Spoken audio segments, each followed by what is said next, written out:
आइए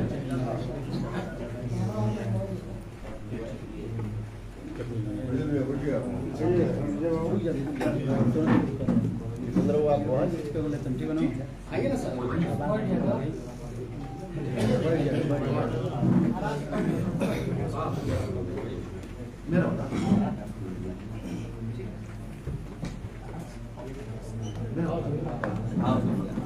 भैया कुछ वीडियो के ऑडियो नहीं वॉइस रिकॉर्ड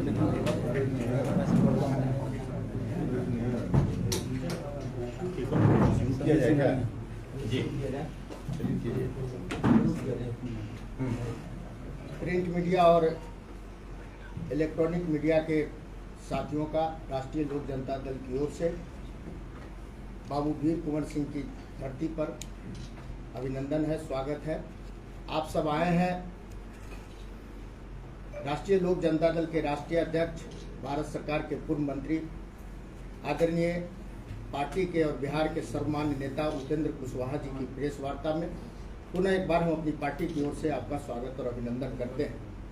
हम आपको बताना चाहते हैं कि हमारे आदरणीय नेता के साथ पटने से कई महत्वपूर्ण राष्ट्रीय और प्रदेश नेतृत्व के साथी चल रहे हैं, उनके नामों से आपको हम अवगत कराना चाहते हैं। यहाँ बैठे हैं पार्टी के प्रदेश के सम्मानित अध्यक्ष पूर्व विधायक रमेश सिंह कुशवाहा जी, पार्टी के राष्ट्रीय उपाध्यक्ष बड़े भाई श्री जितेंद्र नाथ पटेल जी, पार्टी के राष्ट्रीय उपाध्यक्ष डॉक्टर रणविजय सिंह जी, पार्टी के राष्ट्रीय महासचिव सह प्रवक्ता फजल इमाम मल्लिक जी, पार्टी के प्रदेश उपाध्यक्ष श्री मदन चौधरी जी, पार्टी के प्रदेश उपाध्यक्ष सह कार्यालय प्रभारी बड़े भाई अंगद कुशवाहा जी, यहाँ उपस्थित है श्री बसंत चौधरी पटेल जी, पार्टी के प्रदेश के उपाध्यक्ष हैं, डॉक्टर निर्मल कुमार सिंह जी, पार्टी के प्रदेश के उपाध्यक्ष हैं, श्री विजय कुशवाहा जी, पार्टी के प्रदेश के उपाध्यक्ष हैं, श्री राम पुकार सिन्हा जी, पार्टी के महासचिव और बिहार प्रदेश के प्रवक्ता हैं, पप्पू वर्मा जी, पार्टी के प्रदेश के महासचिव हैं, श्री विराट कुशवाहा जी, पार्टी के छात्र प्रकोष्ठ के राष्ट्रीय अध्यक्ष हैं, श्री इंजीनियर स्मृति कुमुद जी, पार्टी महिला प्रकोष्ठ की प्रदेश की अध्यक्ष हैं, श्री साद हुसैन साहब प्रदेश अध्यक्ष छात्र प्रकोष्ठ के हैं, अनंत कुमार गुप्ता जी व्यावसायिक प्रकोष्ठ के प्रदेश अध्यक्ष अनुसूचित जाति प्रकोष्ठ के श्री अशोक राम जी, पार्टी के अति पिछड़ा प्रकोष्ठ के प्रदेश अध्यक्ष श्री संतोष गुप्ता जी, पार्टी के महासचिव और मुख्यालय प्रभारी श्री प्रशांत पंकज जी और प्रदेश सचिव इंजीनियर अभिषेक रंजन जी, ये सारे लोग आदरणीय नेता के साथ पटने से इस जिला कार्यकर्ता सम्मेलन में साथ में चल रहे हैं। पुनः एक बार आप सब लोगों का पार्टी की ओर से हार्दिक अभिनंदन है और आपसे सादर निवेदन है कि अब आप हमारे राष्ट्रीय अध्यक्ष आदरणीय उपेंद्र कुशवाहा जी की ओर मुखातिब हो। धन्यवाद।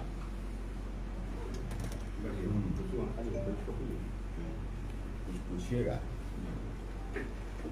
नहीं सर, आप ही पहले थोड़ा बता दीजिए, उसके बाद पहले आप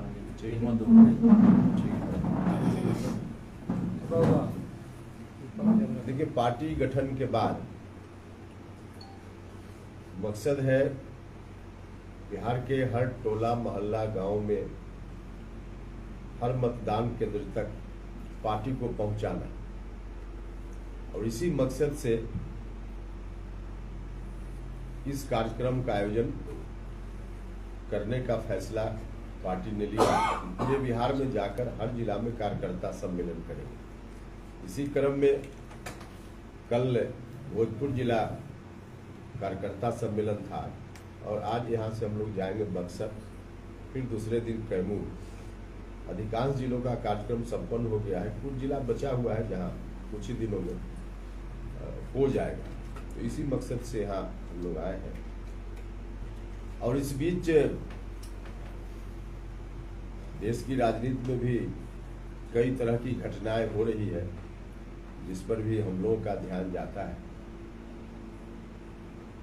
कल मुंबई में बैठक हुई, स्वाभाविक रूप से उसके बारे में भी जिज्ञासा लोगों की रहती है। विपक्षी एकता का प्रयास कहा जा रहा है कि विपक्षी एकता का प्रयास है, और खास करके जेडीयू के लोग बिहार में बहुत उम्मीद लगाकर रखे थे कि जनता दल यूनाइटेड के नेता श्री नीतीश कुमार जी को कन्वेनर बनाकर बड़ी जवाबदेही दी जाएगी, लेकिन ऐसा कुछ भी नहीं हुआ। और लालू जी ने प्रेस को संबोधित करते हुए या फिर उनका जो भाषण हुआ उसमें राहुल गांधी जी की मजबूती की बात की। लालू जी लगातार संकेत दे रहे हैं पटना की बैठक से ही। यह ठीक है कि घोषित रूप में अभी विपक्ष का कोई उम्मीदवार प्रधानमंत्री का नहीं है, कल तक उन लोगों ने तय नहीं किया, लेकिन लगातार लालू जी संकेत दे रहे हैं। पटना की बैठक में भी उन्होंने यह कहकर संकेत दिया कि हम सब लोग तो बाराती हैं, दूल्हा तो राहुल गांधी जी ही हैं। और कल की बैठक में भी उन्होंने उनका ही नाम लिया, तो नीतीश जी कहीं इस दृश्य में दिख नहीं रहे। जेडीयू के लोग काफी उम्मीद पाल रखे थे, तो उनको निराशा हाथ लगी है। लेकिन पता नहीं जेडीयू के लोग कैसे इस तरह की उम्मीद पाल लेते हैं, मुझको थोड़ा आश्चर्य हो रहा है। देखिए, अलग बात है कि लालू जी नीतीश जी आज एक साथ हैं, लेकिन जेडीयू के लोगों को कभी लालू जी पर बहुत भरोसा नहीं करना चाहिए। अपनी राजनीति आरजेडी की कैसे बढ़े, और फिलहाल तो उनकी राजनीति बढ़ने का बस एक ही है लालू जी का ध्येय कि अपने बेटा को बिहार का मुख्यमंत्री हम कैसे बना दें। उनके जीवन का अंतिम लक्ष्य है यह, इसी काम में लगे हुए हैं। इसमें नीतीश जी की मजबूती के लिए कोई काम लालू जी करेंगे, यह कहाँ संभव है? यह कहीं संभव नहीं। दिखाने के लिए भले कुछ उस तरह की बात लालू जी करते हुए दिखेंगे, लेकिन कहीं अंदर से कभी भी लालू जी नहीं चाहेंगे कि नीतीश कुमार की राजनीति बिहार में और आगे दिन के लिए एग्जिस्ट करे या मजबूत हो। आरजेडी का लगातार प्रयास इसी बात को लेकर है कि नीतीश जी आगे की राजनीति में समाप्त हो जाए और फिर एनडीए या बीजेपी इसके खिलाफ उनकी ही पार्टी एक बच जाए बिहार में। यह इनकी लगातार कोशिश है, और इस कोशिश में लगे हुए भी हैं लालू जी। और इसी बीच जेडीयू के लोगों ने मन में पाल लिया कि लालू जी मदद करेंगे, तो कहीं से लालू जी मदद उनको नहीं करने वाले हैं, जो दिखा। और जहां तक जेडीयू का सवाल है, तो जब से नीतीश कुमार जी ने निर्णय लिया कि बिहार हम आगे आरजेडी के हाथों में सौंप देंगे, इस बात की घोषणा उन्होंने कर दी कि आरजेडी के राजकुमार अगला नेतृत्व बिहार का करेंगे। उसी वक्त से जेडीयू के जो समर्थक लोग हैं गांव में, उनके अंदर नीतीश कुमार के खिलाफ ही जबरदस्त आक्रोश हो गया, क्योंकि नीतीश जी की पूरी राजनीति जनता दल से 1994 में जब हटे नीतीश जी, उस वक्त से लेकर लगभग अभी तक लालू जी के कुशासन के विरोध में ही उनकी राजनीति रही है। उनकी पार्टी का जन्म भी इसी पृष्ठभूमि में हुआ। बाद में यहाँ तक कि 2020 का जो अंतिम विधानसभा चुनाव नीतीश जी लड़े, उसमें भी 15 साल बनाम 15 साल लालू जी के पुराने शासन का भय दिखा करके ही लगातार वोट लेते रहे, और अंत में उन्हीं के शरण में जाकर खुद भी नतमस्तक हो गए। और बिहार को भी वहीं ले जाने की बात जब नीतीश जी करने लगे, तो उनके साथ रहने वाले लोग ही उनके खिलाफ हो गए हैं। आज की तारीख में गुस्सा में है। तो ऐसी परिस्थिति में अब जनता दल यूनाइटेड का अपना कोई बहुत अस्तित्व आगे आने वाले दिनों में नहीं रहना है। लगभग समाप्ति के कगार पर यह पार्टी पहुंच गई है। तो खुद नीतीश जी की पार्टी इस रूप में जब है, तो देश में वो अलग भूमिका चाहते हैं, तो जिसकी अपनी जड़ ही इतनी कमजोर हो गई हो, देश में क्या उनको उनका मिल पाएगी। और जिसके ऊपर उम्मीद कि आरजेडी लालू जी मदद करेंगे तो कहाँ उनको मदद मिलने वाली है वहाँ से। तो कुल मिला कर जो कुछ भी हो रहा है विपक्ष की एकता के नाम पर, उसका कोई बहुत प्रभाव बिहार की राजनीति में तो नहीं होना है, क्योंकि बिहार में सब लोग आरजेडी के खिलाफ ही ज्यादा बिहार के लोग रहे हैं और आज भी है। उपेंद्र जी, आपका जो कहना है कि महागठबंधन की जो सरकार है वो नीतीश कुमार को प्रधानमंत्री का सपना दिखा रही है और राज्य से पतन कर रही है। हाँ बिल्कुल, कोशिश तो उनकी वही है, सपना दिखाए, लेकिन सपना सिर्फ सपना भर है।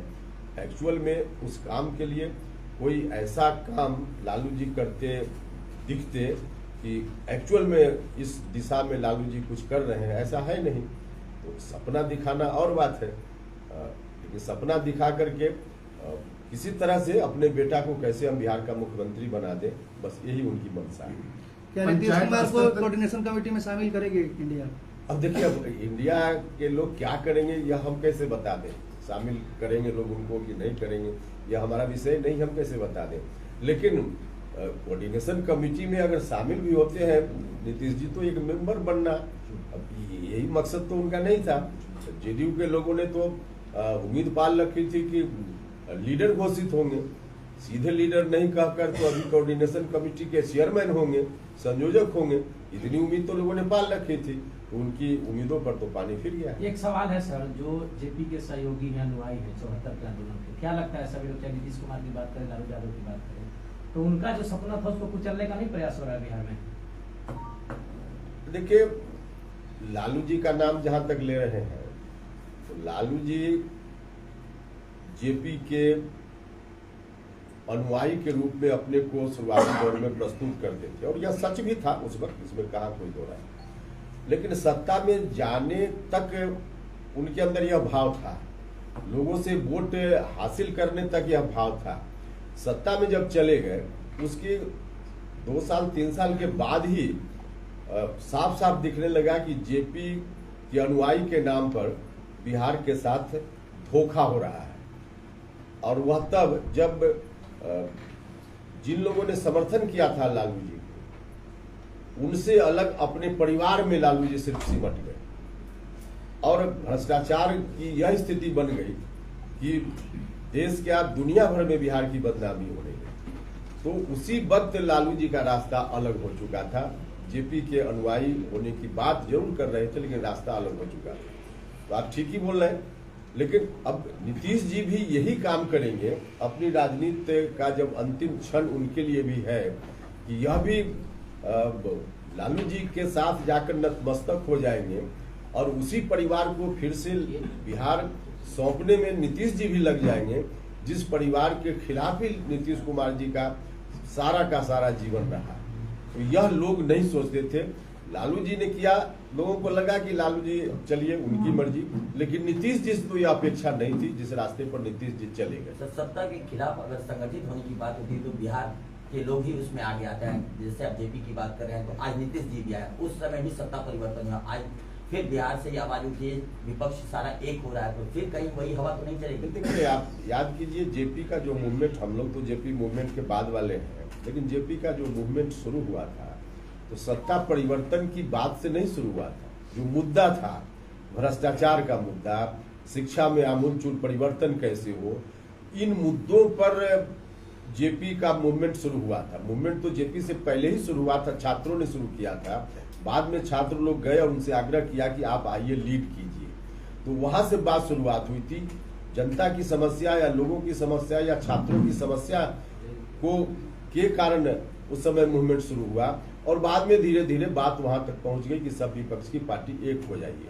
लेकिन अभी तो कोई मुद्दा का मामला नहीं है ना, अभी तो सीधे नरेंद्र मोदी को हटाना है, इसलिए एक साथ हो जाइए। तो उस वक्त और आज में बहुत फर्क है। एनडीए में उपेंद्र कुशवाहा की अस्तित्व की अगर बातें करें तो अपने आप को कितना पाते हैं? देखिए, अस्तित्व की बात नहीं है, लेकिन खैर आपका सवाल है। एनडीए में तो आप सब लोगों को मालूम होना ही चाहिए कि हमारी पार्टी एनडीए में शामिल हो चुकी है। ये हमारा अभी तो फिलहाल हमारी भूमिका यही है कि एनडीए का उम्मीदवार बिहार में 40 में 40 जगह कैसे जीते, इस काम में हम लगे हुए हैं। और सब लोग हमारे लोग लगे हुए हैं। नहीं, सीट तो 40 की बात हो रहा है, एनडीए की लड़ाई की बात नहीं कर रहा हूं मैं, आपकी पार्टी की मैं बातें कर रहा हूं। उस पार्टी में अपने आप की कहां तक पा रहे हैं? स्पष्ट कीजिए पर आप कितने सीटों पर लड़ेंगे कितने चुनाव? सीटों का स्पष्ट ये है कि कितना कितनी सीट सीटों पर लड़ेंगे और कौन कौन सी सीट पर लड़ेंगे, यह बात अभी तय नहीं हुई है। ऐसा नहीं कि इस संदर्भ में बातचीत नहीं हुई है, बातचीत हुई है, लेकिन बातचीत उतनी सीमा तक नहीं हुई है कि हम इसको सार्वजनिक करें। समय पर हो जाएगा, कहीं कोई कठिनाई नहीं है, वक्त आएगा हम सार्वजनिक भी करेंगे। नीतीश जी जैसे ही एयरपोर्ट पे आए हैं, उन्होंने सीधे तौर पे कहा कि चुनाव का अब आगाज हो चुका है, अब तुरंत तैयारी कर लीजिए। उसमें आप कहां अपने आप को? देखिए, चुनाव की तैयारी में तो सब पार्टी लगी हुई है। नीतीश जी बार बार बोल रहे हैं कि मुंबई से आकर के तुरंत उन्होंने ये नीतीश जी बार बार बोल रहे हैं कि समय से पहले चुनाव हो। जी। देखिए, समय से पहले भी चुनाव हो तो क्या अंतर पड़ता है? ऐसे भी फरवरी के बाद तो चुनाव की शुरुआत हो ही जानी है, तो दिसंबर में अगर हो जाता है तो महीना 2 महीना का फर्क है। तो चुनाव समय से पहले का मतलब कोई साल, 1.5 साल, 2 साल पहले की बात तो है नहीं, महीना 2 महीना पहले की बात, तो कोई अंतर नहीं है। लेकिन मुझको लगता है कि चुनाव जो नियत समय है उसी पर होगा, और चुनाव की तैयारी के हिसाब से हम भी तैयार हैं और बाकी पार्टी भी अपनी तैयारी कर रही है। जेडीयू के कई विधायक और सांसद शायद आपके संपर्क में करने की बात कही जा रही है, जेडीयू के अंदर टूट की बात। देखिए, जेडीयू में हमारे साथ कौन कौन लोग हैं, कितने लोग संपर्क में है, यह एक विषय है।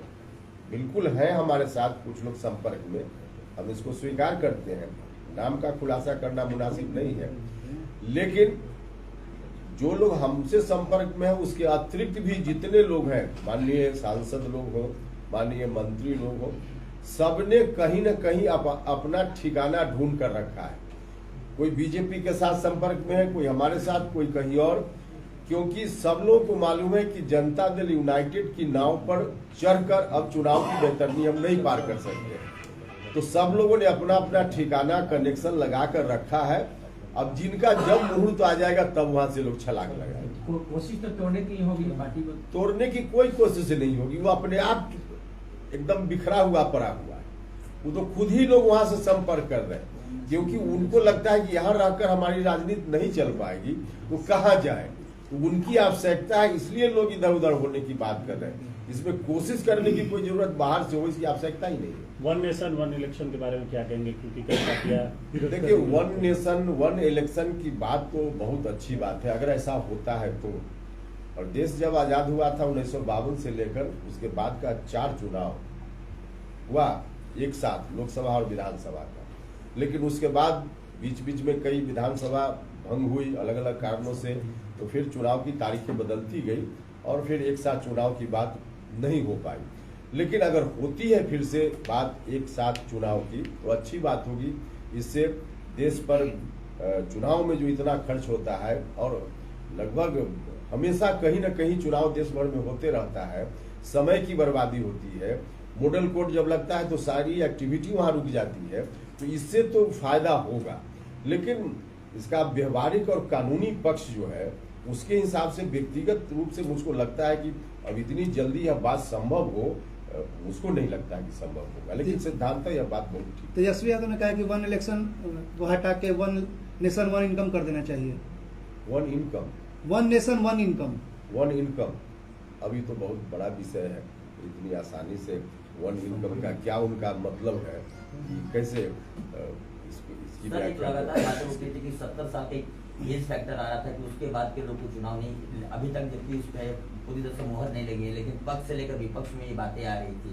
तो अगर ये चीज हो जाता है तो प्रधानमंत्री फिर अगला चेहरा कौन रहेगा अगर इस पर मोहर लग जाती है? देखिए, यह विषय तो क्योंकि अब एनडीए के पास भी अगर मोदी जी को छोड़ दिया जाए तो कोई और चेहरा दिख नहीं रहा है। नहीं, मोदी जी को छोड़कर अभी 2024 में और चेहरा की ओर देखने की जरूरत ही नहीं है। अभी तो मोदी जी ही हैं, मोदी जी ही रहेंगे, इसमें कहाँ कोई और सिर्फ प्रधानमंत्री पद के उम्मीदवार ही नहीं है, गारंटी है कि 2024 में फिर से नरेंद्र मोदी जी ही जीत कर आएंगे, इसमें कहाँ कोई हो रहा है। अच्छा, ये बताइए, विपक्ष के जो तौर पे अभी चल रहे हैं राहुल गांधी और नीतीश कुमार का पीएम का चेहरा लेकर के चल रहा है, आपकी नजरों में क्या लग रहा है, दोनों में क्यों बेहतर हो सकता है? अब देखिए, इसमें हमको कोई जज के रूप में आप, क्योंकि अगर हमसे मोदी समर्थक आप एनडीए के एक अंग हैं। आप, यह तो तब होता ना जी। जब देश में कोई स्कोप बनता कि विपक्ष का कौन व्यक्ति प्रधानमंत्री हो सकता। अभी तो कोई स्कोप है ही नहीं 2024 तक। तो 2024 के बाद की बात बाद में होगी, अभी 2024 तक कोई स्कोप ही नहीं है। तो यह अच्छा होंगे कि वह अच्छा होंगे। अब मार्केट में किसी कस्टमर को सामान खरीदना ही नहीं है तो दुकानदार कहे कि यह सामान अच्छा है, यह सामान अच्छा है, उसे क्या फर्क पड़ता है उसको। अच्छा, महागठबंधन का सरकार है अभी बिहार में, और अभी इंडिया का जो मीटिंग हुई है मुंबई में, लालू प्रसाद यादव खास करके राहुल गांधी को ज्यादा प्रमोट कर रहे थे, शुरुआती दौर से ही देखा गया था। तो क्या लग रहा है कि ये दोनों में आपस में ही तनाव होगा आने वाले समय में? देखिए, तनाव होगा निश्चित रूप से, लेकिन तनाव बाहर दिखेगा नहीं, इसलिए कि नीतीश जी के सामने अब कोई चारा नहीं है। वो तनाव हो कि महातनाव हो, घुट घुट कर भी रहना है तो वहीं उनको रहना पड़ेगा। इसलिए अब तनाव बाहर नहीं दिखेगा तो फिर क्या फर्क पड़ता। आपकी नजरों में सीएम का चेहरा कौन होगा? अभी 2025 प्रधानमंत्री का चुनाव होना है कि सीएम का चुनाव होना? 2025 का, चूंकि चुनाव अभी चालू हो चुका है। 2024 से निपट लीजिए, देश के लोग प्रधानमंत्री बना दे, फिर 25 पर बात करेंगे। कहीं ऐसा तो नहीं कि इंडिया का चारा बन गया हो नीतीश कुमार? इंडिया का चारा अभी तो लालू जी ज्यादा बता पाएंगे इसके मामले में, लालू जी बता पाएंगे। आरएलजेडी का क्या मुद्दा है? जैसे बिहार फर्स्ट, बिहारी फर्स्ट चिराग पासवान का एक विजन है जिसको लेकर वो घूम रहे हैं, बिहार में आप भी भ्रमण कर रहे हैं, किस विजन के साथ? देखिए, अब डेवलपमेंट ही एक इशू है, और डेवलपमेंट ऐसा जिसमें समाज की अंतिम पंक्ति में खड़ा व्यक्ति तक भी डेवलपमेंट का लाभ उचित ढंग से, न्यायपूर्ण ढंग से पहुंच सके। यही हम लोग चाहते हैं, यही हम लोग की कोशिश है, समाज के सब वर्ग के लोगों को लाभ मिले। चलिए, बहुत धन्यवाद।